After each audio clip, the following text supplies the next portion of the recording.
Yeah. Well, this hand's good. Alright. Yep, sounds good.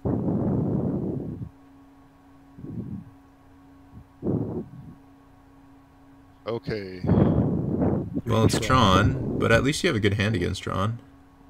Yep. Do we cast Steel Overseer? Oh, yes, we do. Never mind. Yep. If we had the option of leading on Blink Moth Nexus and casting a 2-drop, there could be an argument to be made for just casting Cranial Plating. Like, if we had another 0-drop, we would lead on Ink Moth, cast Cranial Plating turn 1, and turn 2 just equip attack, turn 3 equip attack. I don't know how you make it worse every time I tell you to make it better, but it's way worse right now. Alright. Hear me now? Alright, Can you hear me clearly? yeah, I can hear you clearly. You're a little quiet, but I can hear you.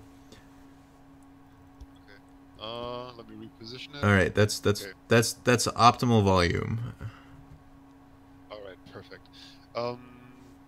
Okay, so I think, huh, this is an interesting spot. So he has Worm Coil. He potentially has Tron Oh, next turn. we know he has Worm Coil, but we don't know he has Tron. Hmm. Yeah.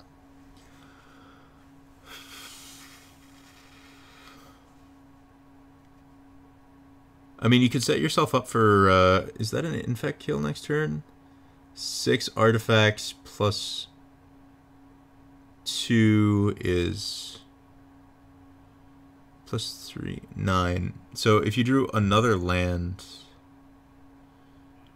So this is gonna grow twice. So that's 3, 3, 1, 2, 3, 4, 5, 6. No, it's not. So you're not able to set up an infect kill. You could play... So you could... What are our possible lines? You could play 2 Vault Scourges, an Animated Ink Moth, and Pomp. You could play... So that line is better against a Karn. I think playing 2 Vault Scourges is the best anti-Karn line. The best anti-Worm Coil line is the Cranial Plating. You know, I think you go for...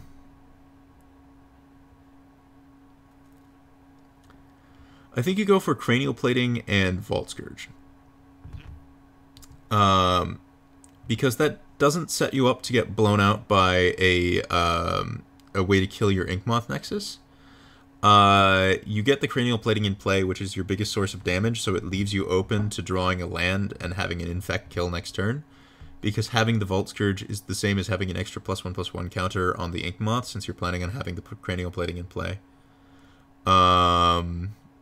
Basically, it leaves you the out of killing him next turn if he doesn't do anything, while hedging against anything he can possibly do the best, I think.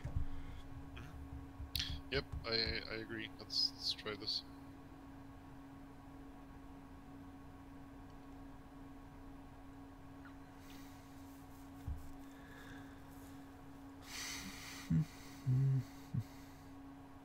But of course they always have it, so... I've run into Pyroclasm again. Oh yeah, I got blown out by that yesterday. It was like 2 Pyroclasms or 3 Pyroclasms main. It was disgusting. And he does have Natural Tron. If this is World Breaker, this is gonna be not fun. Yep.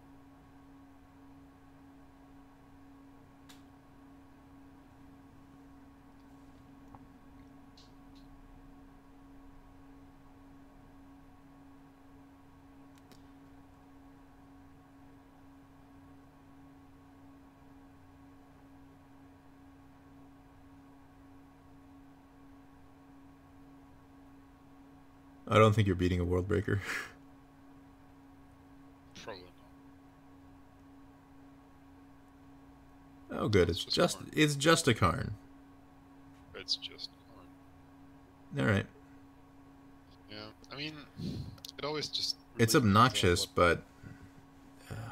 that's It life. depends on how many big pieces he has. So at this point, yeah, like Okay, so from this point on, he can cast and activate Oblivion Stone in the same turn. So I think we don't care about that. And by don't care, I mean I think if he casts and activates Oblivion Stone on the same turn, you're done. It's over. You have no chance of beating. You have no chance of beating that play, ever. And so you might as well not consider it. All right, good. I think it's better here then, following from that, to cast Pest and Scourge and activate Inkmoth and then pump everything. I agree because he has a Worm Coil Engine in his hand. So if he doesn't have another big threat, he casts the Worm Coil Engine, and Master doesn't do anything against it. Or he casts a second Karn and exiles the Master, and that's also bad. So you just load up your cheap creatures and throw them all out. Yep.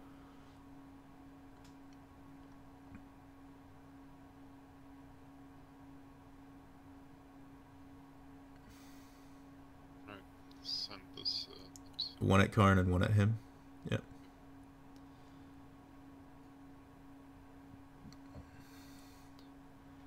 You might have close to lethal next turn.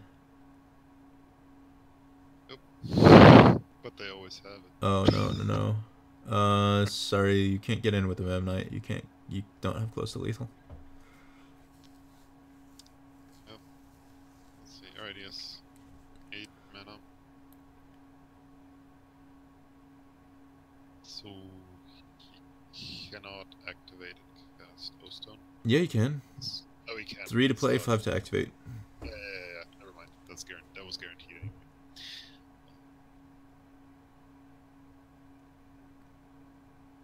Well.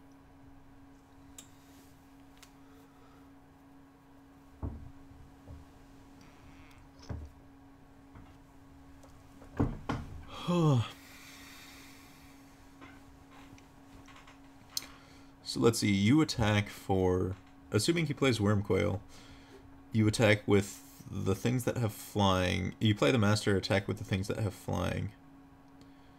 That would be 6 plus 6 plus 2 damage. You would have 14 damage. So you'd put him at 1.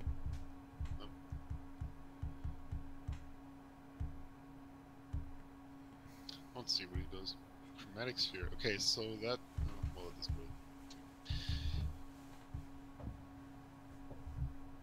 I mean, you've F6'd, right? So there's really nothing to do except wait to see what kind of nonsense he does. Yep. Now he can't play in Krakow Stone. Another Karn. Alright, that's actually kind of the least relevant thing that he can do. Yep. I think you might actually have lethal. Cast Master of Ethereum? Yeah, I mean, that's... let's see. He has... You have 9 plus 4 plus 3? Yeah. Play Master, attack him with everything, you win.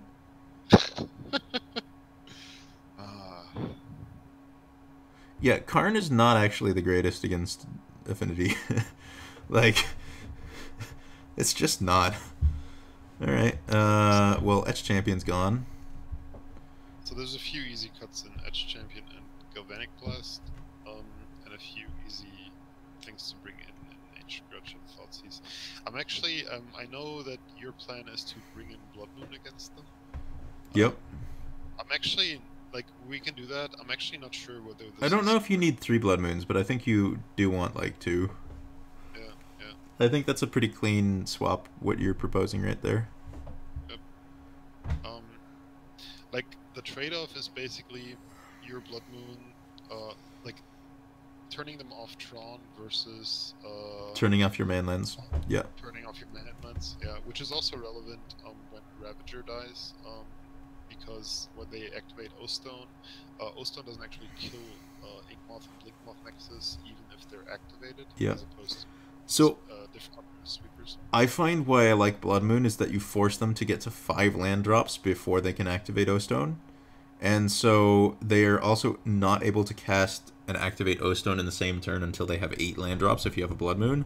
So if you have a Blood Moon and an Ancient Grudge both in your hand, they basically can't O-Stone you ever. Again, I mean, this is really easy. Yeah, easy keep. Like, you can't always have Mox Opal, and this is about as much as you're going to get without a Mox Opal, so... Yep. Oh no. Expedition map. He's gonna have Tron on turn 3. Big surprise. Wow.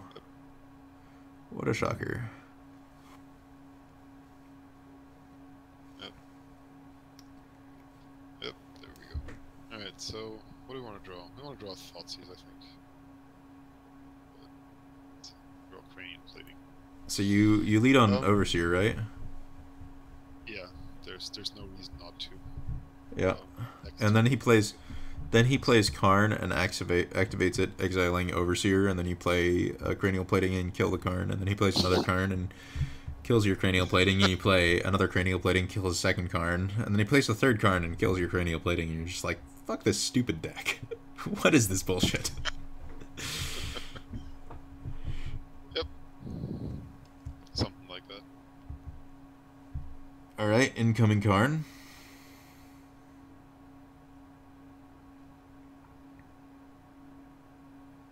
Alright, you called it.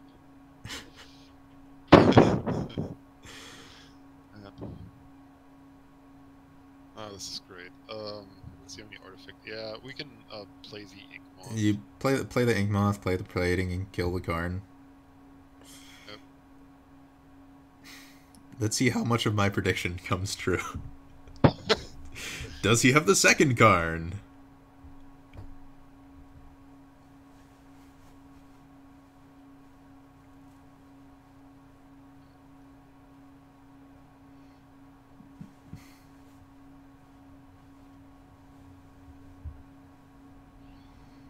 No, you're getting owned.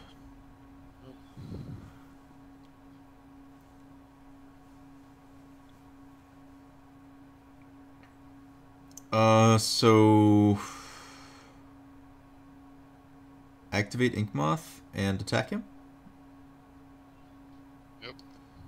And then he cracks the O-Stone, and you play Citadel and Cranial Plating.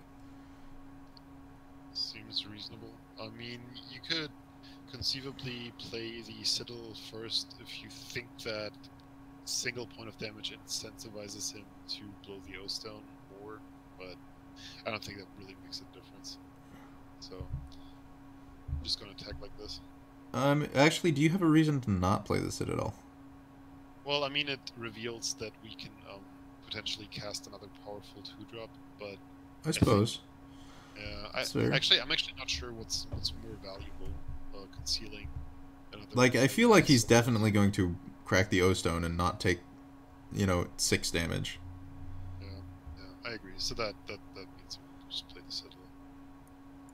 Yeah.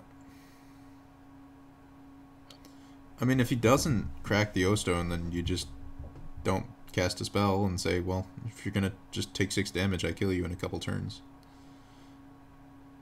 I mean, also, I think if he doesn't cast the O-Stone, we're in such bad shape that it doesn't really matter anyway, but we'll see.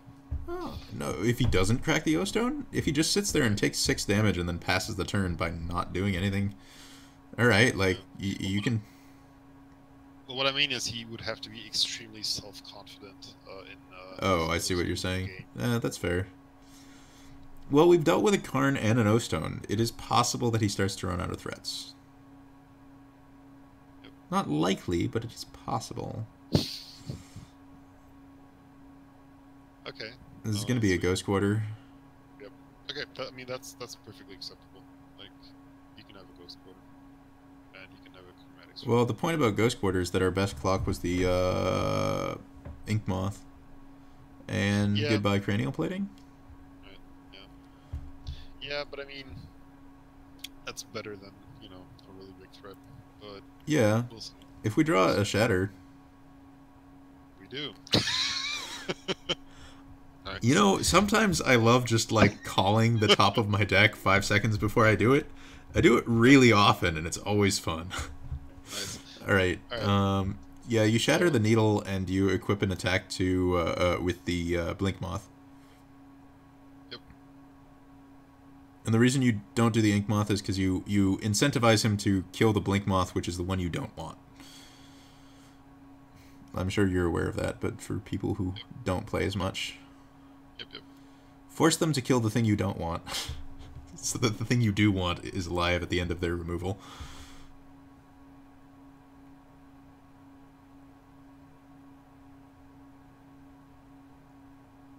Alright, first blood.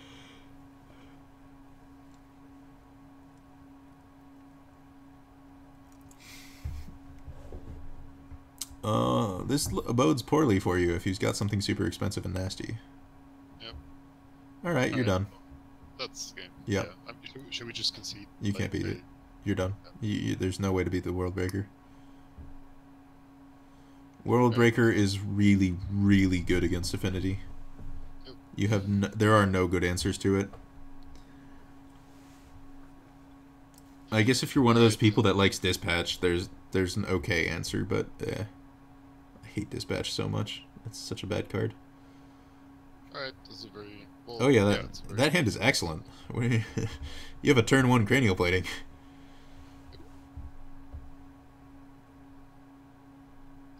And here it matters again with the land. I think I would just lead on Inkmoth here. Yeah. If he's on one of the hands that doesn't do anything until turn 3, you kill him. You're killing him on your turn 3. Yep. So, yeah. And you also, what this also does is that it immediately demands an answer to Inkmoth Nexus, so he cannot just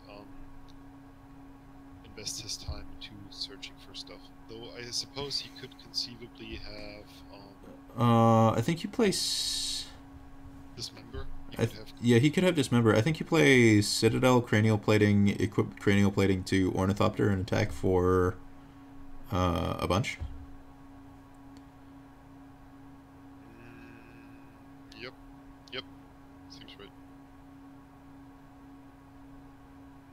This is a really good line.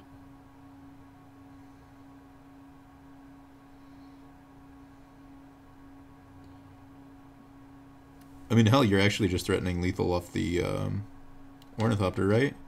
Yep, you are. So this means that this really constricts him again on casting spells during his turn, which is obviously really good against the Tron. I mean, he pretty much can't cast spells on his turn. Yes, yeah, he can't. Well, I mean, Pithing Needle would do it. If he could cast Pithing Needle, is he just passing turn without a creature, without a land? right, Jeez. well, that makes that easier, I guess. I guess we just activate Blink Moth and equip the plating to that. Yeah, I think so. Though actually, yeah. Blink Moth. Yeah. Yeah, we can. Yeah. You're right. Go for that. And equip plating with What? Oh, sorry. I was not thinking about that. Oh. Yeah. This is Yeah, you told me that line, and I'm like, all right, yeah, this makes sense. Forgot that you have. It doesn't matter. We'll just equip the. Well, actually, we can now equip the. You can equip the Ink Moth. Yeah, we can equip the Ink Moth. Yep. All right. What we really lost is the ability to instant speed equip over to the other thing. Yep. That's the real tragedy here.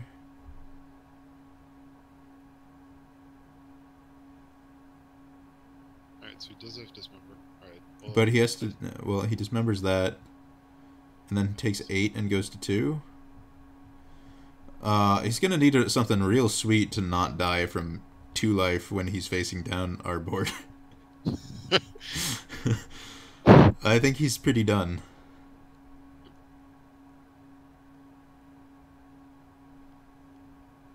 Yeah, just animate that and attack with everything.